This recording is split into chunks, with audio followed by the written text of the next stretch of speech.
How could you be so heartless?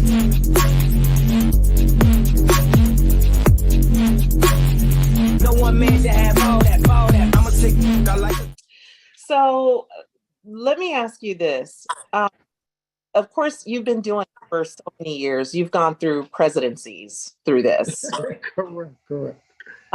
So my question is, throughout the years, there have been recessions, there's been, spikes, all kinds of just the world changing and evolving. How did you survive what we're just going to call the drought then when it came up through the years? What were some strategies and things you did to pivot times? That's a good question. Let me first back up a little bit and say that when I got into the business and things were hot. I mean, remember, this is 2004, 2005. So even 2006. I mean, by then I knew how to do a closing in 15 minutes. I knew how to make the borrower feel comfortable to the point where they would sign off their firstborn. I could be in and out. And I knew how to get repeat business from these same companies. I was their go-to. And it came to a point where I couldn't handle all the closings myself. So the fact that Andre Hatchett got in and some other folks that I knew got into the business, and I had to, find other people that I didn't even know personally to help me out by using the same directories that I listed myself on. It's one of those things where the demand was so popping back then, and I'm gonna use colloquial terms, everything is everything right now, but I'm gonna be myself on this one. So, it was just hitting, and I'm like, all right. So I recruited some lieutenants with ludicrous dreams of getting some cream, and I'm like, all right. So I was putting Hatchet on. Not only did I put him onto the business, but I was also giving him business, and I was cutting him checks. I had another guy who actually was Andre Hatchett's best friend. His name is Mike McGovern, who I still work with to this day. Hats off to him. But we kind of buddied up, giving him business, like just feeding the flock, so to speak. And in 2007, 2008, all of that dried up.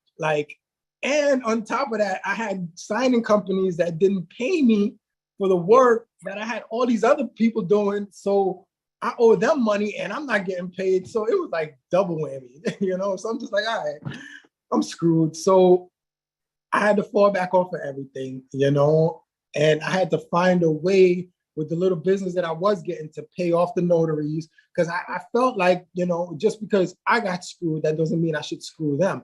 So I found a way to pay them up, and, I just basically fell back off of everything. And it just so happened that I was going through a divorce at the time.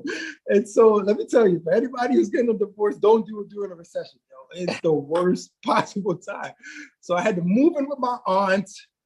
And it was I remember it was like a room.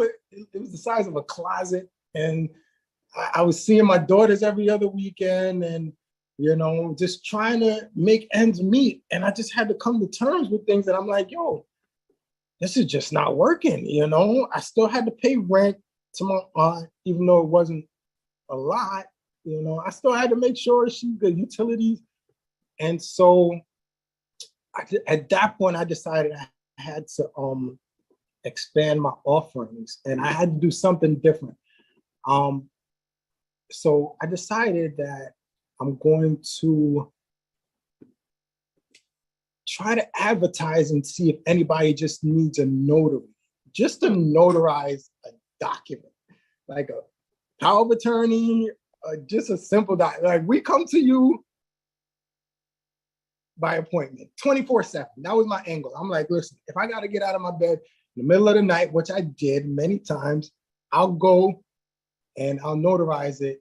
And back then, I'm like, all right, just give me 25 bucks, 35 bucks. I'm like, all right, all right, give me what you got. I was so hungry for the money, I Yeah. was like, oh, it's whatever. So, I graduated from that, and that still wasn't enough because now I got to pay child support, even though we hadn't gone through the courts, I still felt the obligation to pay for my kids. I got two daughters, so with my ex-wife. So I'm just like, all right.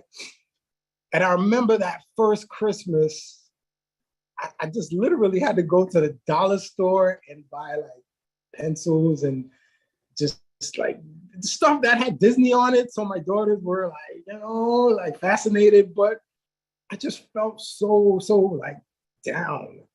And at that point, I started advertising General Notary, we come to you.